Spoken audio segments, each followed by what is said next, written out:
Hi, Senator. How are you today? Good. How are you? Excellent. Are you in Vermont right now? I am. Okay. We are ready on our end. You just let me know when you're ready on your end. I am ready right now. Okay. Let's begin. Senator Bernie Sanders, thank you for being with us. Donald Trump is in Oregon today. Why are you the best candidate to take him on? Well, virtually every national poll and every statewide poll has me running much better against Trump than Secretary Clinton.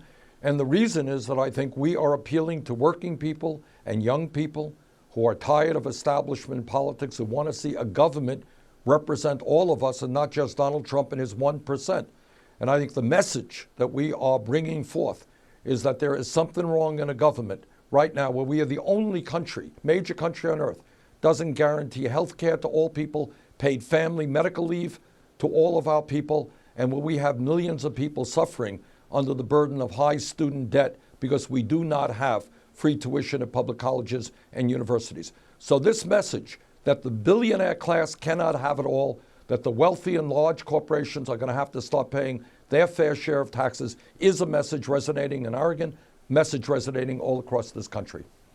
Do you have any feeling at all that you've tapped into the same sense of anger that Donald Trump has?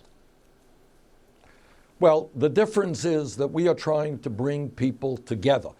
The difference is that we are saying that as a nation, black and white, and gay and straight, and Latino and African American, and white and Asian American, that as a nation we do best when we stand together. What Trump's message of anger is trying to divide us up, insulting Latinos and Mexican Americans, insulting Muslims, insulting women or African Americans. Our approach is a very different approach, and it's saying that there is something fundamentally wrong in this country when people are working longer hours for lower wages and almost all new income and wealth is going to Donald Trump's top 1%, that there is something wrong when corporations are shutting down plants in America, moving to Mexico and China and paying people their pennies an hour. So we need an economy that works for all of us, not just the people on top. The odds of you defeating Hillary Clinton are overwhelmingly stacked against you before the convention. Why stay in the race? Well, the odds of me winning this thing were overwhelmingly stacked against me the day we began this race. We were about 60 points behind Secretary Clinton. We had the whole Democratic establishment against us. We're taking on the most powerful political organization in the country. And yet we have won, at this point, 18 state primaries and caucuses. There are 9 remaining. And you know what? I think we're going to win a majority of those. And I think we got a good shot to win in Oregon. And I think the reason we stay in, because there is yet a narrow path to victory.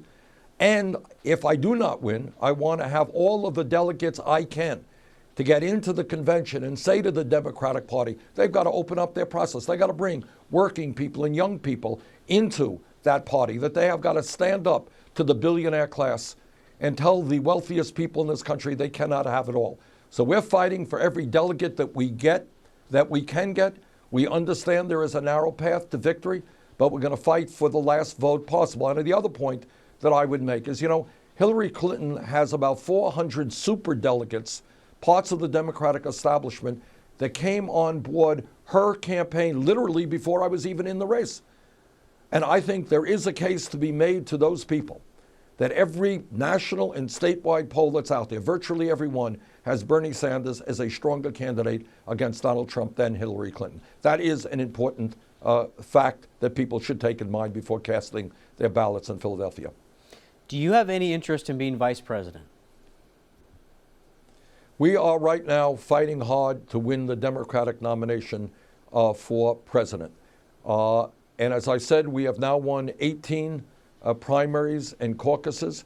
I think we have a shot to win the majority of the remaining caucuses. We're going to fight for every last vote. When the votes are finally tallied and the last vote is cast, and we are done with in Philadelphia, and the Democrats select their nominee, we can decide where we go from there.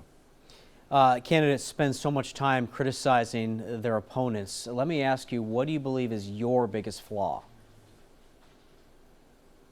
Well, my biggest flaw is that, I think that I come into this campaign as a disadvantage, as somebody who started reasonably late, was unable to reach out to many of the superdelegates, many of whom declared for Hillary Clinton even before I was in the race. So, I think in rethinking this thing, a flaw is that we probably should have begun a little bit earlier and reached out to more delegates. As you're very well aware, this isn't new, this is several weeks old now, but Paul Krugman of the New York Times said your policies, your plans are contain an absence of substance beyond the slogans. People out here don't follow the New York Times like they do on the East Coast. What do you have to say to that? Every proposal that we have brought forth is a proposal that is supported by the American people and, in fact, is paid for. What Krugman has to explain to the American people is why it is that the United States of America is the only major country on earth that doesn't guarantee health care to all people, while we, in fact, spend far, far more per capita on health care than do the people of other countries. Krugman is going to have to explain to the American people why he does not think it's a good idea that we make public colleges and universities tuition-free, as exists in Germany and Scandinavia, and that we can pay for that through a tax on Wall Street speculation. And Krugman is going to have to explain to the American people why we should not do away with corporate loopholes that allow corporations to put their money, stash their money in the Cayman Islands and other tax havens, and use that money to rebuild America's crumbling infrastructure, roads and bridges and water systems, and create 13 million jobs in the next 5 years. So Krugman has gone on record. I mean, he's clearly a Hillary Clinton supporter. And it really is disturbing. This guy is a good economist, but I think he has thrown away a certain amount of his credibility by just simply being part of the Hillary Clinton team. Dovetailing on that, when I'm out on the street, what I hear a lot about you is, I like his ideas, but I don't think we can afford all of them. Well, as I've just indicated, we pay for all of our ideas. Here's what we cannot afford. We cannot afford to live in a country where the top 0.1% now owns almost as much wealth as the bottom 90%. We can't afford, in my view, to live in a country where one family, the Walton family of Walmart's, owns more wealth than the bottom 40% of the American people. We can't afford to live in a country where today 58% of all new income is going to the top 1%. That is what we cannot afford. We cannot afford to have the highest rate of childhood poverty of almost any major country on earth. We can't afford to have hundreds of thousands of bright young kids not being able to go to college because they cannot afford it. We cannot afford, by the way, not to deal aggressively with the crisis of climate change. Those are the things that we cannot afford. But the question is, do we have the courage as a people to tell the billionaire class and to tell corporate America and the private insurance companies and the drug companies they cannot have it all?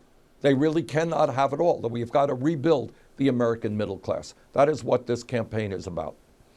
Senator Bernie Sanders, I believe our time is up. Thank you very much, and good luck to you. Thank you very much.